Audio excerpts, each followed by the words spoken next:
Friends, कैसे हो आप सभी। उम्मीद करता हूँ बहुत अच्छे होंगे और अपनी अपनी स्टडी को बहुत शानदार कर रहे होंगे। तो आ जाइए, क्लास का टाइम हो चुका है और हम आपकी सेवा में प्रेजेंट है, बस आप ही का वेट कर रहे हैं। जल्दी से आ जाइए, ठीक है। आज की क्लास भी बिल्कुल जहर है, बिल्कुल खतरनाक क्लास है, ठीक है। बहुत ही खतरनाक क्वेश्चन है। हर दिन बेहतर करने का प्रयास रहता है हमारा। हर दिन हम ये सोचते हैं कि आज कल से बेहतर करें, ठीक है। हर दिन बस यही सोचकर क्लास लाते हैं, क्वेश्चंस लाते हैं, ठीक है। तो इसलिए आप बिल्कुल निश्चिंत रहें, बस कंटिन्यू क्लास लेते रहें और प्रैक्टिस कर लें, बाकी कोई दिक्कत वाली बात नहीं है, ठीक है। चलिए, तो क्वेश्चन आपके सामने लिखा हुआ है दोस्तों, ये रहा। 3 मार्क्स में 2023 में सीबीएसई ने पूछा था, ठीक है। सैंपल पेपर, सैंपल क्वेश्चन है ये, ठीक है।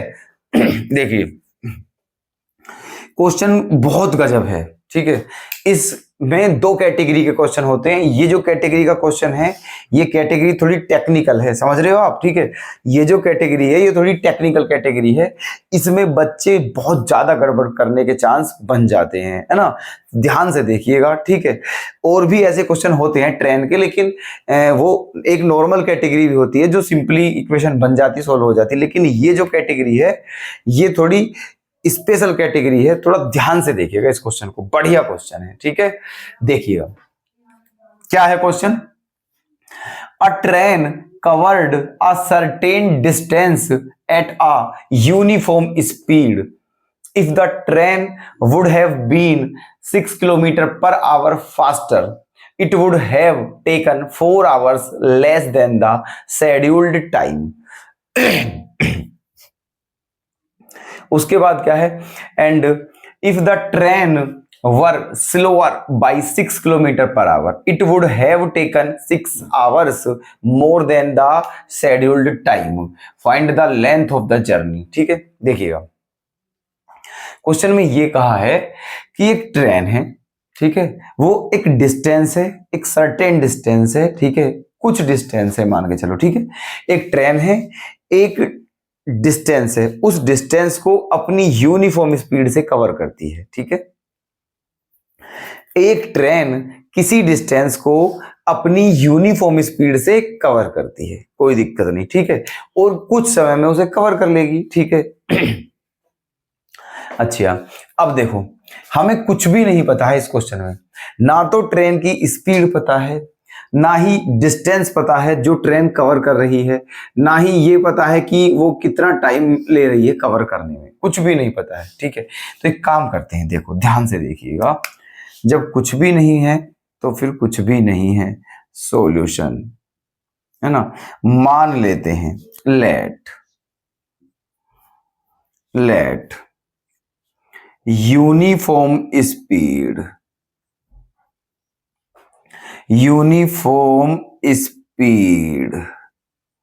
ऑफ द ट्रेन, ठीक है। Uniform speed of the train equals to x kilometre per hour, ठीक है। मान लिया है जो ट्रेन की यूनिफॉर्म स्पीड है वो x किलोमीटर पर आवर है ना। And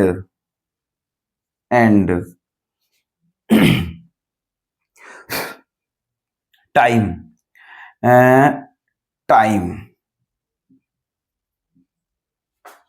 taken by the train,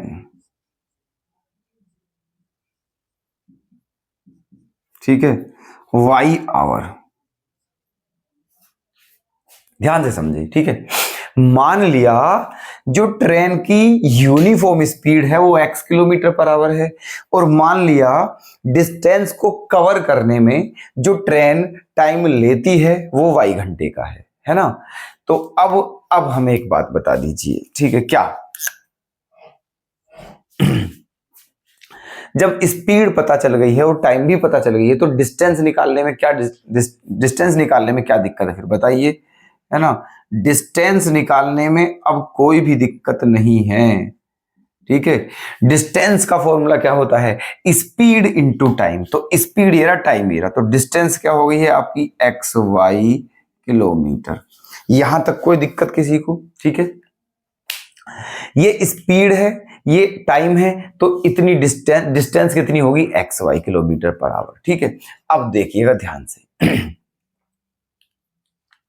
क्या कहा है। देखो, इस डिस्टेंस को कवर कर रही है वो, ध्यान से देखें, है ना, इस डिस्टेंस को कवर करने में, है ना।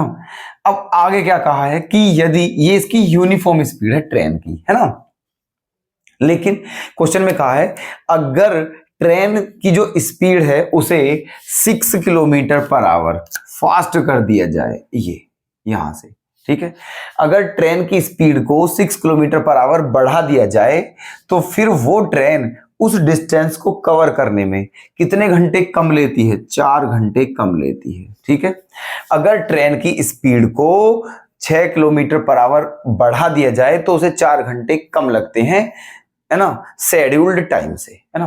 फिर कहा है लेकिन अगर उसकी स्पीड को 6 किलोमीटर पर आवर कम कर दिया जाए, ठीक है, तो उसे 6 घंटे अधिक लगते हैं। ठीक है, ठीक है, 6 घंटे अधिक लगते हैं। अब बात सुनना, देखो ध्यान से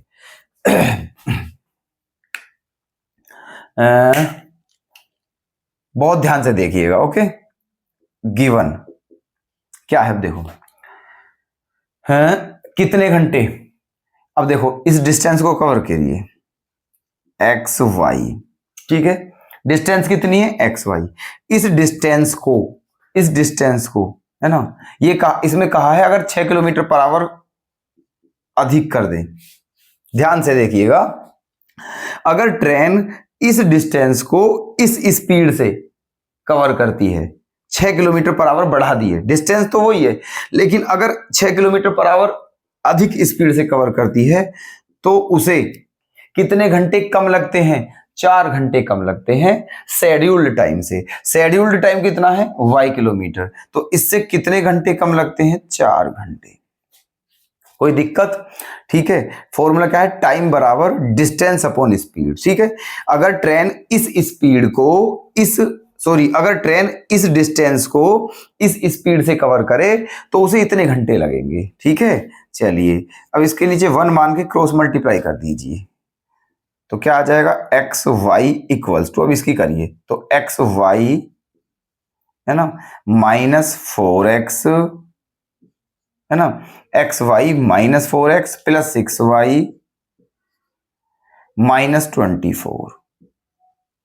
ठीक है, ये आ गया है।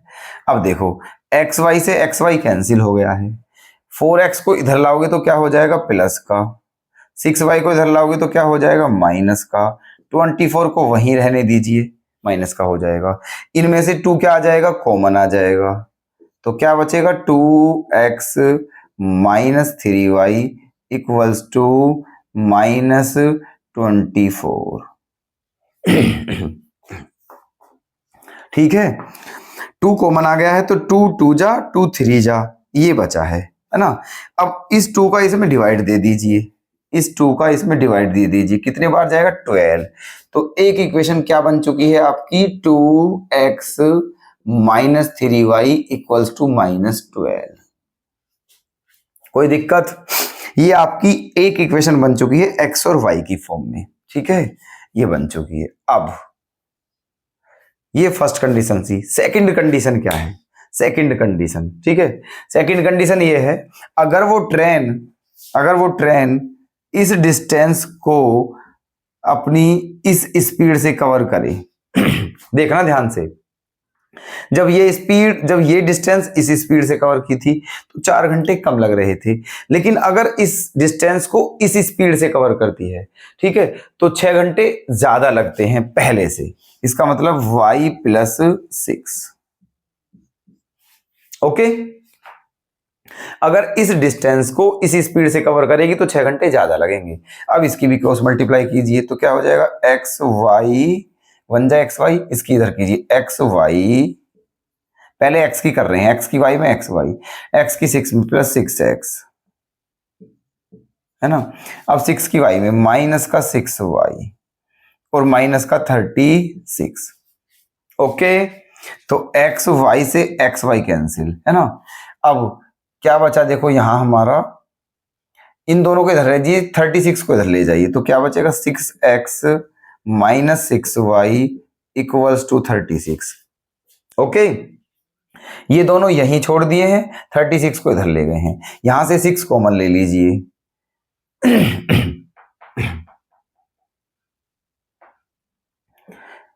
तो x minus y equals to क्या हो गया है 6। ये हो गई है इक्वेशन 2। बताइए कोई दिक्कत यहां तक? ठीक है, हाँ जी, कोई दिक्कत है क्या? क्लियर है बिल्कुल, है ना? अगर इस डिस्टेंस को इस स्पीड से कवर करेगा तो इतना टाइम लगेगा, क्रॉस मल्टीप्लाई करिए तो एक्स वाई बन जाए एक्स वाई, इसकी यहाँ करेंगे x Y plus 6x minus 6y और माइनस के 36। ठीक है, एक्स वाई से x y cancel, 6x minus 6y, 36 इधर जाके प्लस का हो गया है, दोनों में से 6 कॉमन लिया और फिर 6 का इधर डिवाइड देंगे तो ये 6 टाइम्स ही इसको काट देगा। ठीक है, एक्स ये आ गई है। ओके, तो ये दो इक्वेशन आपकी बन चुकी हैं एक्स और वाई की फॉर्म में। आपको क्या बताना है देखना, find the length of the journey. आपको बतानी है जर्नी की लेंथ कितनी है, इसका मतलब कितनी जर्नी उस ट्रेन ने कंप्लीट की, इसका मतलब डिस्टेंस बतानी है कि जो ट्रेन ने कंप्लीट की है, जो ट्रेन ने कवर की है वो डिस्टेंस कितनी है। ठीक है, अब दोनों इक्वेशन को सोल्व कर दीजिए, हमें डिस्टेंस बतानी है और डिस्टेंस कितनी है हमारी x इंटू वाई। इसका मतलब x और y की वैल्यू निकाल कर दोनों की मल्टीप्लाई करेंगे तब जाकर आएगी हमारी डिस्टेंस। ठीक है, चलिए करते हैं दोनों को सोल्व।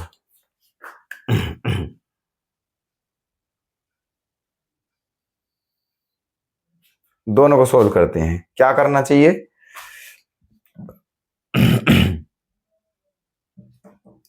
क्या करना चाहिए बताइए?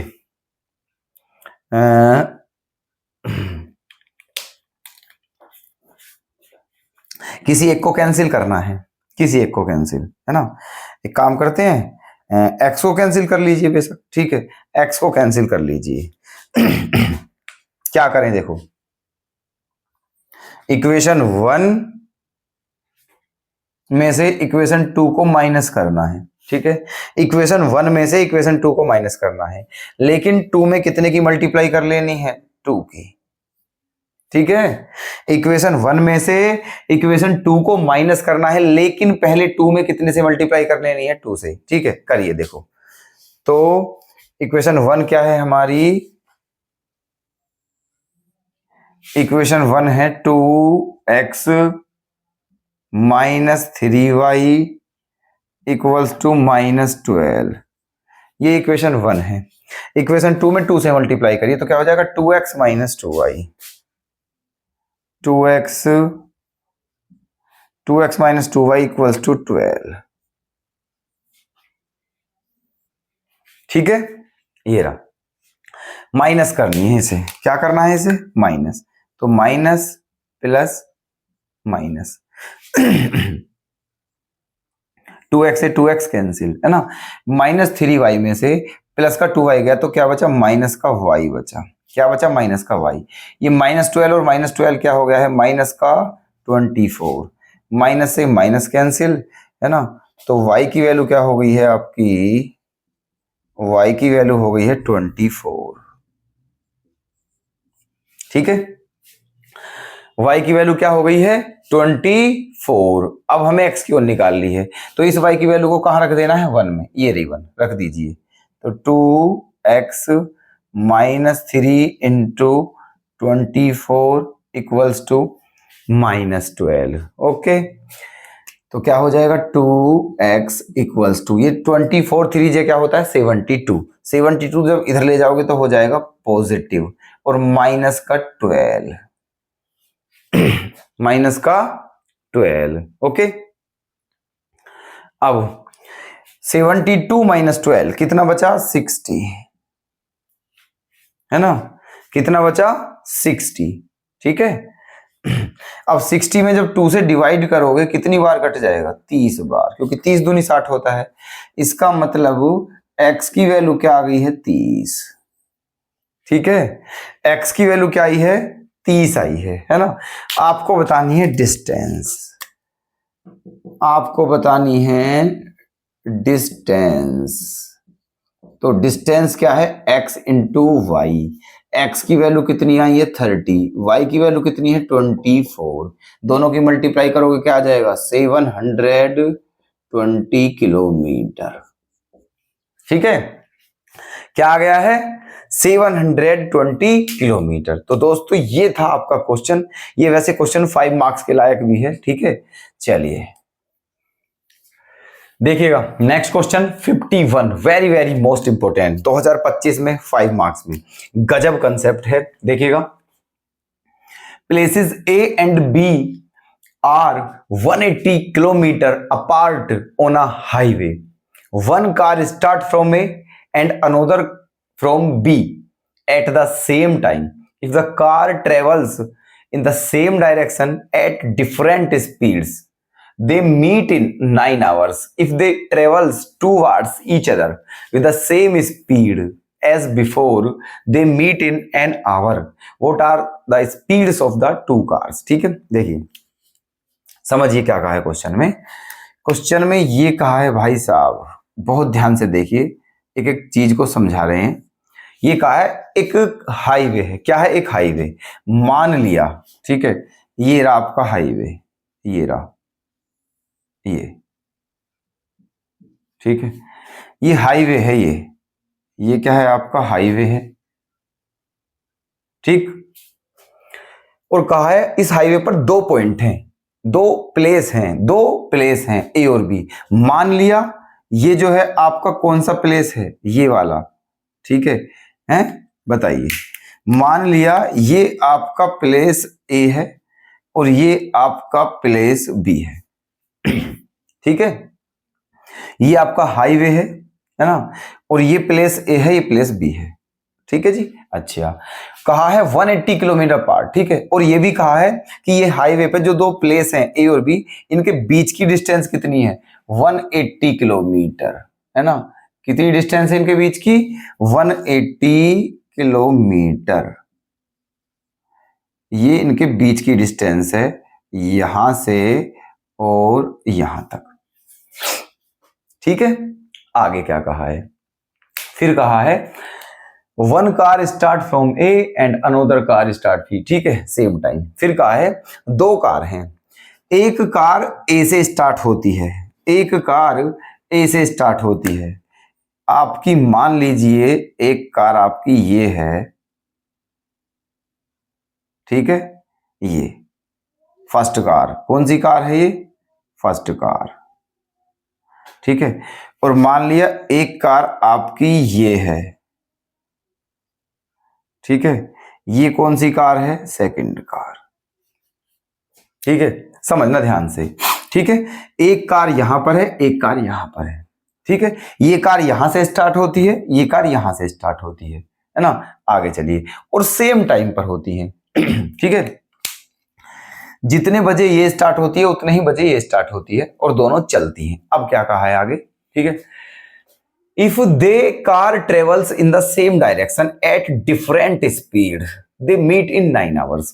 कहा है अगर ये दोनों कार, ठीक है, सेम डायरेक्शन में चलती हैं, सेम डायरेक्शन में अलग अलग स्पीड से, अलग अलग स्पीड से, ठीक है, मान लिया इस फर्स्ट कार की स्पीड, ठीक है, ये जो फर्स्ट कार है ना, इसकी स्पीड क्या मान लिया x किलोमीटर पर आवर, ठीक है, ये मान लिया है कि जो आपकी फर्स्ट कार है इसकी स्पीड कितनी है x किलोमीटर पर आवर, और जो दूसरी वाली कार है ये वाली, है ना, इसकी स्पीड क्या मान लिया है, इसकी स्पीड मान लिया है y किलोमीटर पर आवर, ठीक है। बहुत ध्यान से देखते रहना, बिल्कुल प्रैक्टिकली समझा रहे हैं, बिल्कुल ओके, है ना। ये प्लेस ए है, ये प्लेस बी है, दोनों के बीच की डिस्टेंस 180 किलोमीटर है। यहाँ पर कार ए खड़ी हुई है, यहाँ पर बी खड़ी हुई है, दोनों स्टार्ट होती हैं, ठीक है। मान लिया इस कार की स्पीड x है और इस कार की स्पीड y है, ठीक है। अब ये कहा अगर ये दोनों सेम डायरेक्शन में चलती हैं, ठीक है, ये दोनों सेम डायरेक्शन में चलती हैं, है ना, तो दोनों कितने घंटे बाद मिल जाती हैं 9 घंटे बाद, ठीक है, कितने घंटे बाद मिल जाती हैं 9 घंटे बाद, ठीक। अच्छा, सेम, है ना, मान लीजिए ये भी आपकी ऐसे चलती है, मान लेते हैं ये भी इस डायरेक्शन में चलती है, ठीक है, और ये कार भी इस डायरेक्शन में चलती है, सेम डायरेक्शन में चलती है। किस में चलती है? सेम डायरेक्शन में, ठीक है। तो कितने घंटे बाद मिलती है? 9 घंटे बाद, सेम डायरेक्शन में 9 घंटे बाद मिलती हैं, ठीक है। यहां लिख दिया है हमने 9 आवर, ठीक है। दोनों सेम डायरेक्शन में जा रही हैं, ये भी ऐसे जा रही है और ये भी ऐसे जा रही है, तो कितने घंटे बाद मिली? 9 घंटे बाद, है ना। फिर कहा है अगर वो दोनों अपोजिट डायरेक्शन में चलती हैं, ठीक है, if they travel towards each other, अगर वो एक दूसरे की तरफ चलती हैं, एक दूसरे की तरफ चलने का मतलब है अपोजिट डायरेक्शन में, ये ऐसे और ये ऐसे, ठीक है, अपोजिट डायरेक्शन में चलती हैं, तो फिर है ना, और स्पीड वही है जो पहले थी ठीक है। कहा है अगर वो दोनों एक दूसरे की तरफ चलें उसी स्पीड से जो जिस स्पीड से पहले चल रही थी, तो 1 घंटे में मिल जाती हैं। कितने घंटे में मिल जाती हैं? 1 घंटे में, ठीक है। मतलब ये हुआ अगर ये कार इस तरफ चलती है ना, और ये कार इस तरफ चलती है, तो ये दोनों कितने घंटे में मिल जाती हैं? 1 घंटे में मिल जाती हैं। कोई दिक्कत? ठीक है। अगर एक दूसरे की तरफ चलती हैं तो 1 घंटे में मिल जाती है, और सेम डायरेक्शन में चलती हैं तो 9 आवर्स 9 घंटे में मिल जाती हैं। तो आपको क्या बताना है कि उनकी स्पीड क्या क्या है, मतलब एक्स और वाई की वैल्यू बतानी है। क्या ये फिगर आपके क्लियर है सभी के?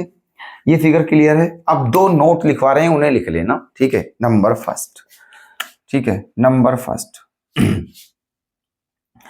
स्पीड, पहला पॉइंट है ना, पहला point speed in same direction, speed in same direction है ना, speed in same direction, same direction में जो स्पीड है वो क्या होगी? प्लस। ध्यान रखना, अगर स्पीड सेम डायरेक्शन में है तो स्पीड क्या होगी? प्लस होगी, प्लस होगी स्पीड, है ना। और opposite direction, opposite speed in opposite direction, ठीक है, क्या होगी? माइनस। ये दोनों बातें बहुत इंपॉर्टेंट है, लिख लेना इन्हें बाकायदा, ठीक है। चाहे ट्रेन हो, चाहे बस हो, चाहे कोई व्यक्ति हो, ठीक है, अगर वो सेम डायरेक्शन में जा रहे हैं तो दोनों की स्पीड को क्या करना होगा आपको? ठीक है, दोनों की स्पीड, सॉरी ये उल्टा हो गया है, सेम डायरेक्शन में स्पीड क्या होंगी? माइनस, और अपोजिट डायरेक्शन में स्पीड क्या होंगी? प्लस, ठीक है। मान के चलिए 2 आदमी हैं, दोनों ऐसे जा रहे हैं, तो दोनों की स्पीड क्या तो उनमें से दोनों की स्पीड क्या होगी? माइनस, ठीक है। मान लीजिए 2 आदमी ऐसे आ रहे हैं, तो दोनों की स्पीड को क्या करना है? प्लस। ये बात ध्यान रखनी है आपको, ठीक है। सेम डायरेक्शन में स्पीड क्या होती है? माइनस, और अपोजिट डायरेक्शन में स्पीड क्या होती है? प्लस। बस ये बात ध्यान रखना, बाकी अब आपका क्वेश्चन हो चुका है, देखिएगा। अब क्या है, यहां आते हैं पॉइंट पर। Given because in same direction, in same direction, same direction में, ठीक है। फॉर्मूला वही होता है, स्पीड बराबर क्या होती है? डिस्टेंस अपॉन टाइम, ठीक है। स्पीड बराबर क्या होती है? Distance upon time. तो देखो, क्योंकि सेम डायरेक्शन है, कैसी डायरेक्शन है? सेम, तो स्पीड क्या होगी? माइनस, ठीक है। ये x माइनस वाई, देखते रहना ध्यान से, सेम डायरेक्शन में ले रहे हैं तो स्पीड माइनस होगी, ठीक है। मान लिया ये वाली स्पीड बड़ी ज्यादा है और ये स्पीड कम है, तो इसमें से इसको क्या कर दिया है? माइनस, है ना। तो फॉर्मूला स्पीड बराबर डिस्टेंस, डिस्टेंस कितनी है? 180 किलोमीटर, ठीक है, 180 किलोमीटर। और सेम डायरेक्शन में कितने घंटे लगे थे? 9 घंटे। कितने घंटे लगे थे? 9 घंटे, ठीक है। अब 9 से ये कितनी बार कट जाएगा? 20 बार। कितनी बार कट जाएगा? 20 बार। कोई दिक्कत यहां तक, है ना। तो आपकी इक्वेशन क्या बन चुकी है? x minus y equals to 20, equation number 2। कोई दिक्कत? ठीक है, इक्वेशन नंबर 1, ठीक है। कौन सी बन गई है ये? इक्वेशन 1, ठीक है। सेम डायरेक्शन में स्पीड बराबर डिस्टेंस अपॉन टाइम, ये बन गई है। अब लेते हैं opposite direction. In opposite direction, in opposite direction, opposite direction में स्पीड को क्या करना है, प्लस। तो क्या करेंगे हम, x प्लस वाई, स्पीड बराबर डिस्टेंस, डिस्टेंस कितनी है 180, डिस्टेंस कितनी है 180, और टाइम कितना है 1 आवर, 1 आवर। इसका मतलब क्या बन गई है equation, x plus y equals to 180, equation number 2। कोई दिक्कत यहां तक क्लियर है बिल्कुल, ठीक है। दो इक्वेशन बन चुकी हैं एक्स और वाई की फॉर्म में, और आपको एक्स और वाई की ही वैल्यू निकालनी, दोनों को सोल्व करना है। बताइए कितना सिंपल है, ठीक है। क्या करें, दोनों को प्लस कर दीजिए, है ना, दोनों को क्या कर दीजिए, प्लस कर दीजिए, 1 प्लस 2, ठीक है, 1 प्लस 2, दोनों इक्वेशन को प्लस कर दिया है। तो देखो y से y क्या हो जाएगा, कैंसिल, x और x क्या हो गया है 2x, 180 में 20 प्लस करोगे तो क्या आएगा 200, क्या आ जाएगा 200, 200 में 2 से डिवाइड करोगे तो क्या जाएगा 100। इसका मतलब x की वैल्यू क्या आ गई है आपकी 100 किलोमीटर पर आवर, ठीक है। x की वैल्यू क्या आ गई है 100 किलोमीटर पर आवर। इसका मतलब पहली जो कार है उसकी स्पीड क्या है 100 किलोमीटर पर आवर। अब इसको किस में रख दीजिए, इसको किस में रख दीजिए 1 में रख दीजिए, ठीक है। इस x की वैल्यू को 1 में रख दीजिए तो क्या हो जाएगा, ये हो जाएगा 100 minus y equals to 20, 100 minus y equals to 20। Clear है, ठीक है। अच्छा, अब y को इधर ले जाएंगे तो ये हो जाएगा प्लस, और 20 इधर आके क्या हो जाएगा माइनस, है ना। तो 100 माइनस 20 क्या आ जाएगा 80, क्या आ जाएगा 80 किलोमीटर पर आवर, ठीक है।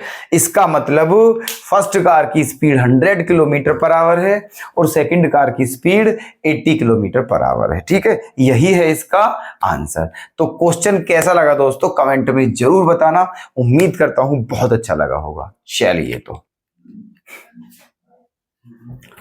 देखना नेक्स्ट क्वेश्चन 52 2024 में 3 मार्क्स में, पढ़ो ध्यान से देखना, यूनिक सा क्वेश्चन है, ठीक है। क्या है देखो, given below is a pair of linear equations, ठीक है। मतलब ये दो लीनियर इक्वेशन दी हुई हैं, ठीक है।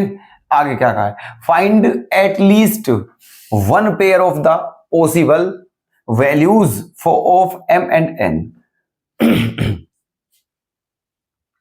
if exist for which the above pair of linear equations has number first a unique solution, number second infinitely many solution, third no solution, ठीक है। अभी क्वेश्चन नहीं आया होगा समझ में कि क्या कहा है, हम बताते हैं। देखो क्या कहा है क्वेश्चन में, हम बताते हैं। देखिए आपको दो इक्वेशन गिवन है, given 2x minus m y, है ना, 9 को इधर ले आओ चाहे आप, 9 इक्वल्स टू 0, ये इक्वेशन क्या है फर्स्ट है, ठीक है। और सेकंड इक्वेशन क्या है, वो है 4x minus n y minus 9 equals to 0।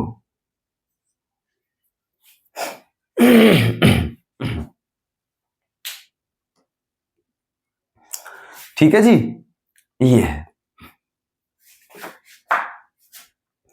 ये दो इक्वेशन दी हुई हैं। अब देखो क्या कहा है, अब आपसे ये कहा है कि find at least one pair of the possible values of m and n, ठीक है। कम से कम एक पेयर, कम से कम एक पेयर बताइए, है ना, जिसकी वजह से मतलब जो m और n के भी वैल्यूज के हिसाब से, ठीक है। मतलब ये है, ये एक पेयर दिया हुआ है, दो लाइन लीनियर इक्वेशन दी हुई हैं, आपको इनमें मतलब ये दोनों इक्वेशन ऐसी बतानी जिसमें m और n की भी वैल्यू निकले यहां से, ठीक है। कहने का मतलब आपको यहां से m और n की भी वैल्यू के हिसाब से ये बतानी है, ठीक है, कि m और n की वैल्यू क्या क्या हो सकती है और क्या नहीं हो सकती है, ठीक है। उस हिसाब से जो दो लीनियर इक्वेशन आपको बतानी है, तीन कंडीशन दी हुई हैं। फर्स्ट कंडीशन यूनिक सॉल्यूशन है, दूसरी मैनी सॉल्यूशन और तीसरी नो सॉल्यूशन है, ठीक है। अच्छा जी, तो फर्स्ट कंडीशन लेते हैं सबसे पहले, ठीक है। कंडीशन फर्स्ट क्या है? Unique solution. यूनिक सॉल्यूशन, ठीक है। यूनिक सॉल्यूशन, यूनिक सॉल्यूशन में क्या होता है? a1 upon a2 not equals to b1 upon b2। बात समझ आई कुछ? ठीक है। यूनिक सॉल्यूशन में क्या होता है? a1 upon a2 not equals to b1 upon b2, है ना। इसका मतलब ध्यान से देखिए, है ना। a1 की वैल्यू क्या है? a1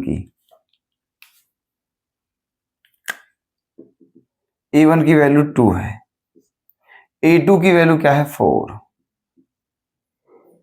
equal not equals to, है ना। b1 की वैल्यू क्या है? -m और b2 की वैल्यू क्या है? -n, ठीक है। माइनस से माइनस कैंसिल, 2 1 जा 2 2 जा।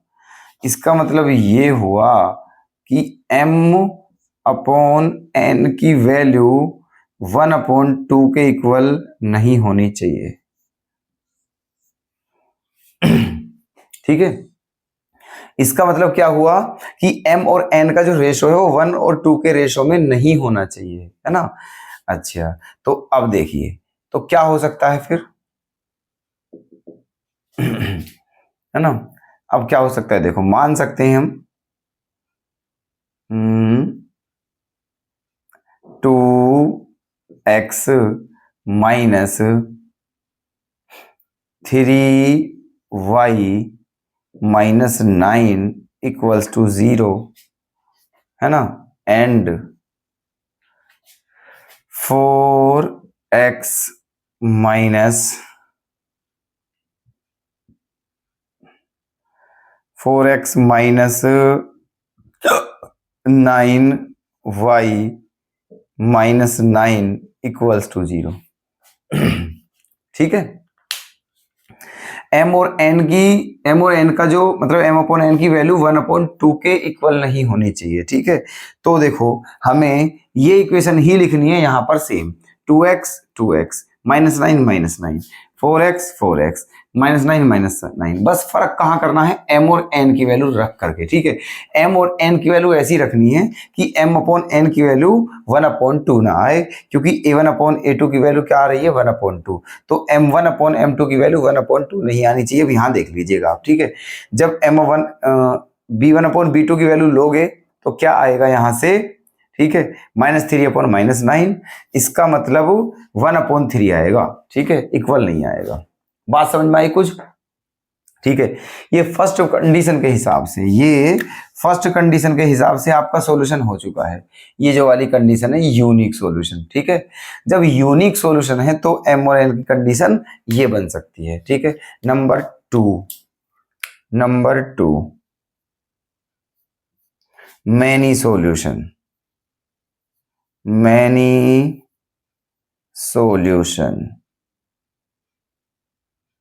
ठीक है। मैनी सॉल्यूशन के लिए क्या होता है? a1 upon a2 equals to b1 upon b2 equals to c1 upon c2। ये होता है मैनी सॉल्यूशन के लिए, ठीक है। तो a1 की वैल्यू कितनी है? 2, a1 की वैल्यू 2 और a2 की वैल्यू क्या है? 4 इक्वल्स टू, है ना। b1 की वैल्यू क्या है? -m और b2 की वैल्यू क्या है? -n इक्वल्स टू, है ना, c1 अपॉन c2। c1 की वैल्यू -9 है और c2 की वैल्यू -9 है। कोई दिक्कत? ठीक है। अब देखिएगा, माइनस से माइनस कैंसिल, 2 1 जा 2 2 जा, माइनस से माइनस, 9 से 9 1 बार, ठीक है। तो ये क्या आया है यहाँ पर 1/2 इक्वल्स टू, ये क्या बचा है m/n, और ये क्या आया है 1, ठीक है, ये आया है। अब ध्यान से देखिए, कायदा ये था कि ये तीनों क्या आने चाहिए थे, इक्वल। ध्यान से देखिए, क्या ये तीनों इक्वल हैं, ठीक है। कायदा ये था कि ये तीनों इक्वल आने चाहिए थे, लेकिन ये तीनों इक्वल नहीं हैं, ठीक है, ये तीनों इक्वल नहीं हैं, ठीक है। तो अब क्या हो जाएगा, है ना, this is not possible, this is not possible,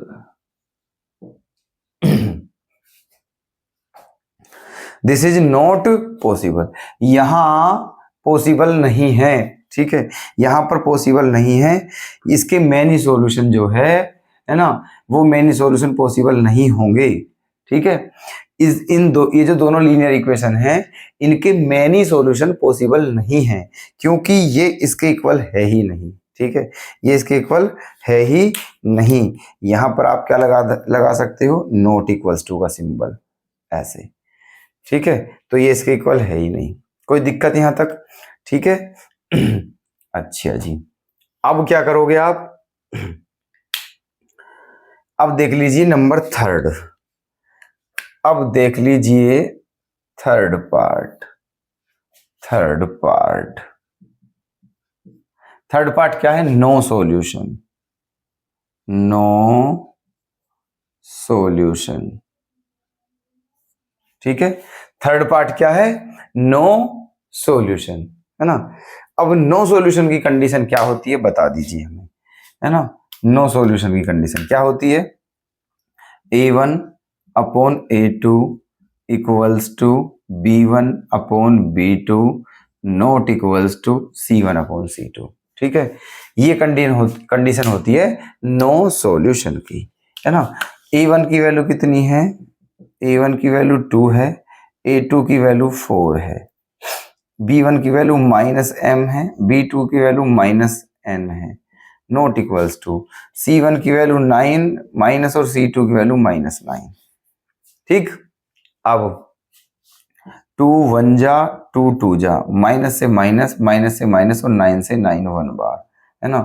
तो यहां से क्या आ गया है 1/2, है ना, 1/2 equals to m/n not equals to 1,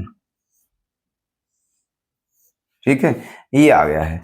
इसका मतलब ये हुआ कि m/n की वैल्यू 1/2 के इक्वल हो, लेकिन 1 के इक्वल ना हो, ठीक है, 1 के इक्वल ना हो, है ना।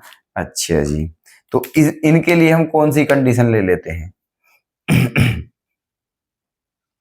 इनके लिए कौन सी कंडीशन ले लेते हैं, तो इक्वेशन क्या मान लेते हैं हम, ठीक है। इक्वेशन को क्या मान लें, जल्दी से बता दीजिए। इक्वेशन को मान लेते हैं 2x minus 4y minus 9 equals to 0, है ना, एंड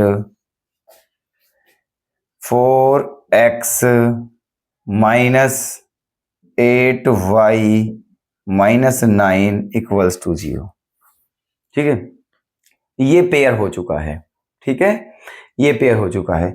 a1/a2 की वैल्यू 1/2 आएगी, और b1/b2 की वैल्यू भी क्या आएगी 1/2, है ना। इसका मतलब m/n की वैल्यू भी क्या है 1/2।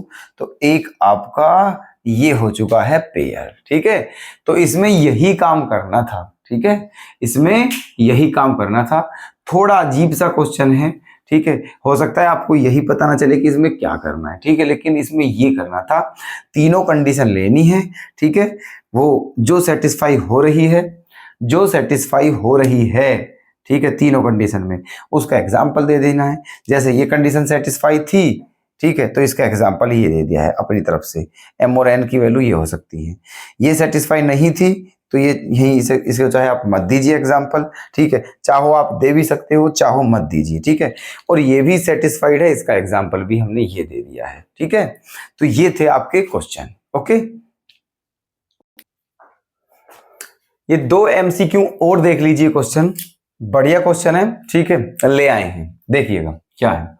The value of k for which the system of equations इतना एंड इतना इज इनकंसिस्टेंट, ठीक है, मतलब ये दोनों इक्वेशन जो हैं ये क्या है, इनकंसिस्टेंट हैं, तो आपको k की वैल्यू बतानी है, ठीक है। दो कंडीशन बनती है, एक तो कंसिस्टेंट और इनकंसिस्टेंट। कंसिस्टेंट कब होता है, जब या तो वन सॉल्यूशन हो या मैनी सॉल्यूशन हो, ठीक है ना, मतलब या तो लाइन इंटरसेक्टिंग हो या कोइंसिडेंट लाइन हो तब, ठीक है। और इनकंसिस्टेंट वाली कंडीशन कब बनती है, जब नो सॉल्यूशन होता है, इसका मतलब जब दोनों लाइन पैरेलल होती है, ठीक है। तो देखिएगा उसकी कंडीशन क्या होती है, इनकंसिस्टेंट दी हुई है ना, तो इसका मतलब ये है कि A1 upon A2 equals to B1 upon B2 not equals to C1 upon C2। Inconsistent के लिए ये वाली कंडीशन बनती है, ठीक है। अच्छा, A1 की वैल्यू कितनी है, 3 है ना, A2 की वैल्यू कितनी है, 6 है, इक्वल्स टू B1 की वैल्यू क्या है, -k, और B2 की वैल्यू क्या है, 10। सही है। अब क्या करें, है ना, देखो 3 से कितनी बार कटेगा, 2 बार, 2 से कितनी बार कटेगा, 5 बार, यहाँ क्या है 1, फिर करोगे क्रॉस मल्टीप्लाई, तो -k इक्वल्स टू क्या आ गया, 5। ये माइनस इधर पहुंच जाएगा तो k की वैल्यू क्या आ जाएगी, -5।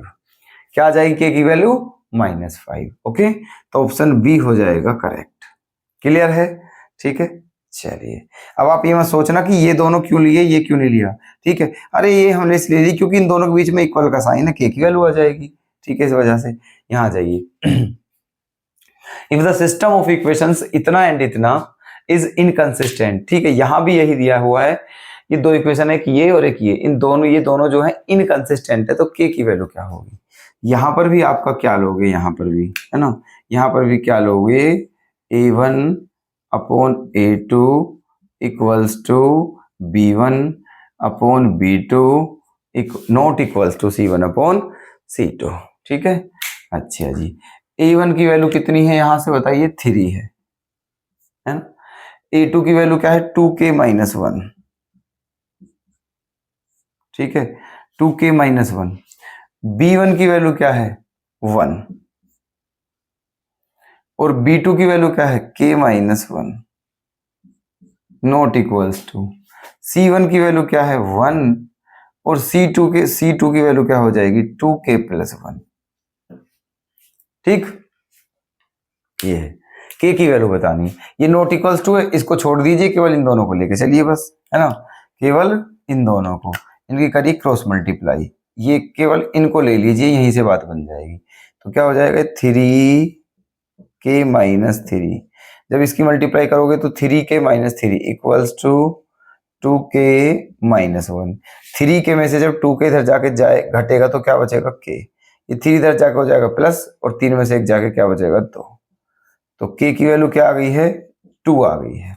क्या है k की वैल्यू, 2, तो ऑप्शन डी यहां पर क्या हो जाएगा, करेक्ट। क्लियर।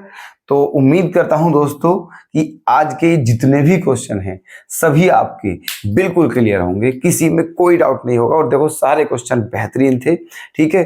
तो कल फिर मुलाकात करते हैं, बने रहिएगा दोस्तों, और अगर आपको क्लास अच्छी लग रही हो तो प्लीज लाइक जरूर करें, शेयर करें, कमेंट करें, और अपना सपोर्ट जरूर बनाएं दोस्तों, अपना प्यार जरूर बनाए रखें। बहुत बहुत धन्यवाद।